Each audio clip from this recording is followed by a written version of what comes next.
Assalamualaikum. Selamat pagi semuanya. Apa kabar hari ini? Baik, alhamdulillah ya, semuanya baik. Jadi siapa saja yang nggak hadir hari ini? Gua ambil absen dulu ya.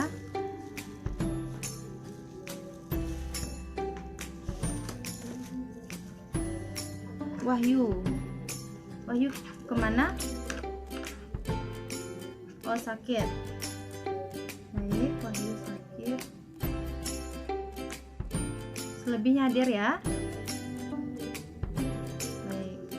Sebelum kita memulai pembelajaran hari ini, alangkah lebih baiknya kita berdoa terlebih dahulu agar dilancarkan pembelajaran kita dari awal sampai akhir. Silakan ketua kelas memimpin untuk membacakan doa.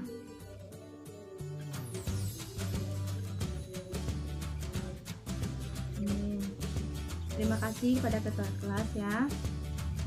Baik, sebelum memulai pembelajaran, Ibu ingin bertanya dulu, apakah ada dari Anda sekalian yang sudah membaca bahan ajarnya? Iya. Ada atau tidak? Iya. Nah, jadi materi kita hari ini tentang apa? Tentang ketenaga kerjaan. Apa itu yang dimaksud dengan tenaga kerja? Siapa yang sudah ada membaca bahan ajarnya? Silakan ajukan tangan siapa yang tahu jawabannya. Ya, Diana.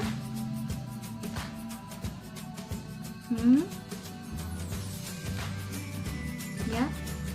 Nah, benar ya. Bagus sekali Diana. Jawaban Diana itu benar. Ada lagi pendapat yang lain? Silakan ajukan tangan. Ya, silakan Fadel. Nah, ya benar ya. Jadi ketenaga kerjaan itu adalah segala sesuatu yang berhubungan dengan dunia tenaga kerja sebelum, sesudah, dan selama hubungan kerja itu berlangsung. Betul. Jadi di sini ada pengertian tentang kesempatan kerja, ada pengertian tentang tenaga kerja, angkatan kerja, materinya, ada juga apa itu kesempatan kerja. Jadi tujuan pembelajaran kita hari ini adalah setelah mempelajari materi pada hari ini, kalian semua diharapkan bisa mengetahui apa itu angkatan kerja, apa itu tenaga kerja, dan apa itu kesempatan kerja, dan bagaimana kaitannya satu sama lain, dan bagaimana upaya untuk meningkatkan tenaga kerja, meningkatkan kualitas tenaga kerja. Baik, Ibu akan coba menjelaskan materi tentang ketenaga kerjaan. Silakan lihat PPT yang sudah Ibu tampilkan.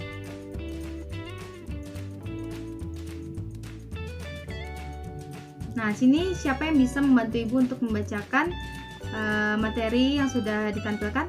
Silakan. Ya, silakan Diana.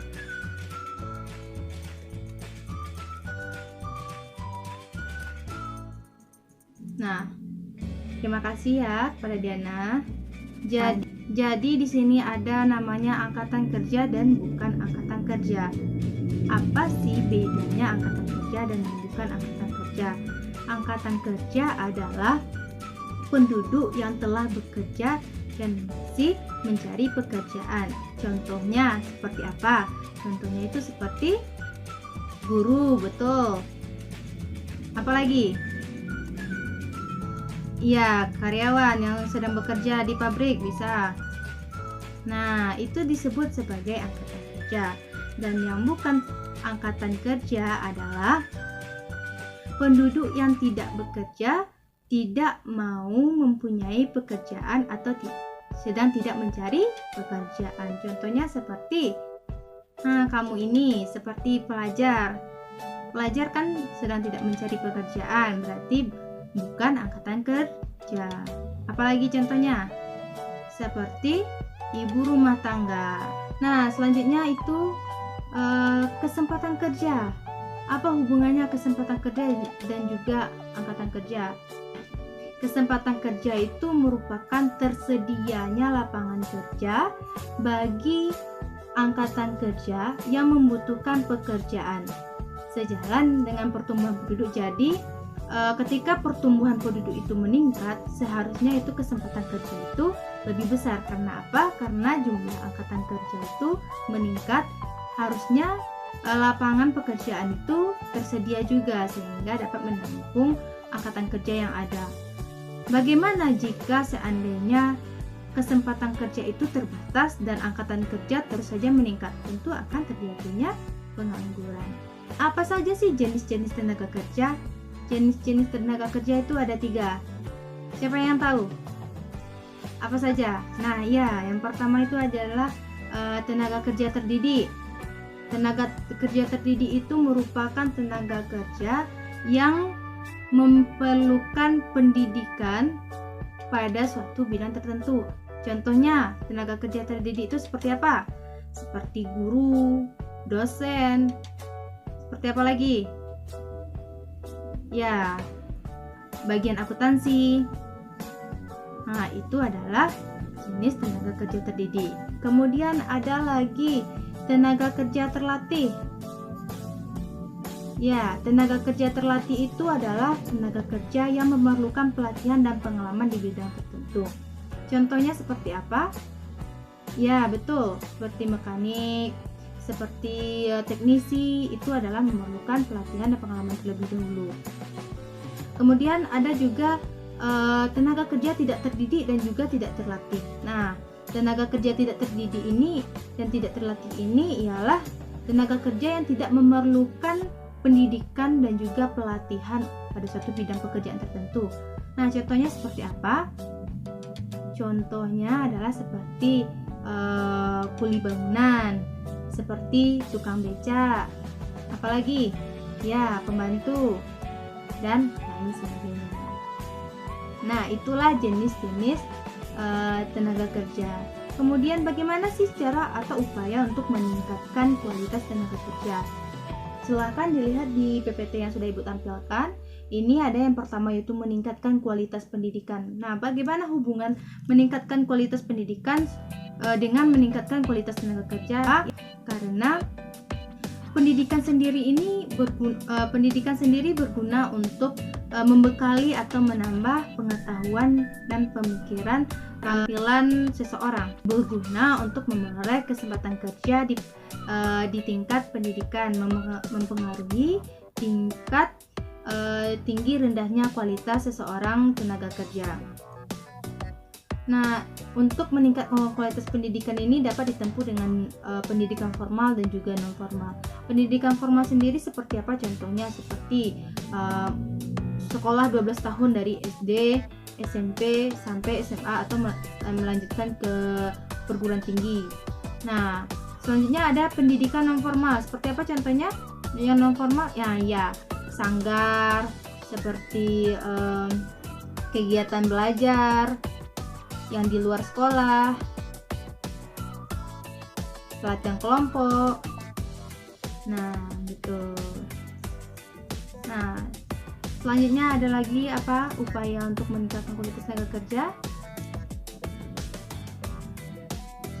Betul sekali, meningkatkan kualitas kesehatan masyarakat. Jadi, seandainya tenaga kerja itu tidak sehat, tentu pekerjaan yang dilakukannya itu tidak optimal. Jika seorang pekerja itu dengan keadaan yang sehat, dengan keadaan yang bugar dan baik, maka pekerjaannya dapat dilakukan dengan optimal. Jadi dia lebih bisa produktif. Contohnya peningkatan kualitas kesehatannya seperti pemberian jaminan kesehatan, peningkatan gizinya dan lain sebagainya. Kemudian ada lagi memaksimalkan balai latihan kerja. Sudah ada mendengar balai latihan kerja? Kata-kata balai, iya. Balai latihan kerja adalah suatu tempat yang disediakan Kementerian Tenaga Kerja dan Transmigrasi untuk meningkatkan kualitas tenaga kerja. Ini biasanya tamat SMA bisa langsung ke BLK, nanti akan dilatih dulu. Selanjutnya yaitu ada mempercepat sertifikasi profesi tenaga kerja. Nah, program tersebut dilakukan dengan cara membuat sistem pelatihan secara terpadu dengan sistem sertifikasi kerja, sehingga keterampilan, kompetensi, dan keahlian kerja yang dimiliki oleh tenaga kerja Indonesia diakui pasar tenaga kerja di dalam dan juga di luar negeri. Nah, itulah upaya-upaya dalam meningkatkan kualitas tenaga kerja. Nah, mungkin itu saja sedikit materi kita hari ini. Jika ada yang diragukan atau jika ada yang bertanya, disilakan. Ya, silakan. Ya, Dinda.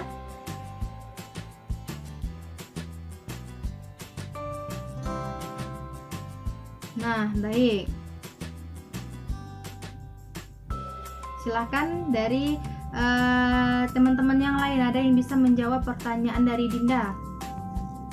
Nah, betul sekali ya, suatu perusahaan harus memerhatikan bagaimana kesehatan karyawannya, sehingga karyawannya nanti bisa menghasilkan suatu produktivitas, dimana misalnya kalau membuat tahu, jika kesehatan karyawannya itu sehat, maka produksi tahunya akan lebih banyak. Tapi jika keadaan karyawannya itu tidak sehat atau tidak terlalu baik, maka nanti produksi tahunya akan terganggu karena karyawannya sakit-sakitan, begitu. Nah, baik, ada lagi yang ingin bertanya? Sepertinya tidak ada, jadi ibu saja yang bertanya ya. Nah, di sini tadi sudah disebutkan ada beberapa contoh tentang yang termasuk angkatan kerja dan yang bukan angkatan kerja. Jadi kalau misalnya itu profesinya adalah sebagai tukang sampah, jadi dia termasuk apa? Siapa yang bisa menjawab? Silakan angkat tangan. Ya, silakan Dinda. Nah, iya. Kenapa?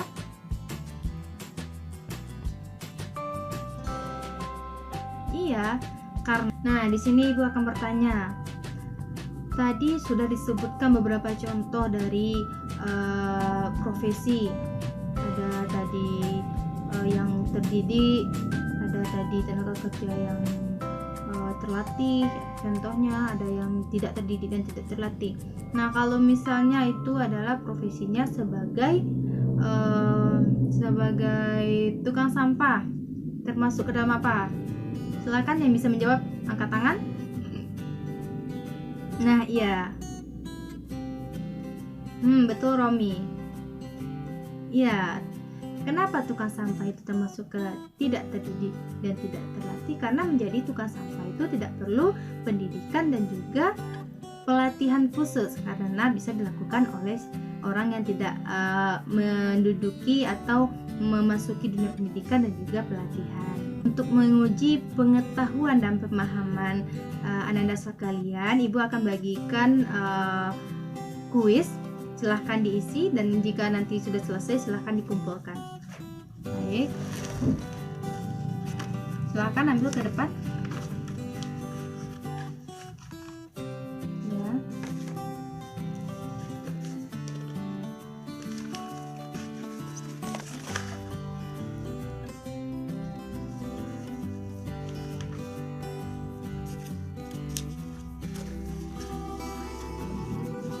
Jika sudah siap, silakan dikumpulkan. Baik.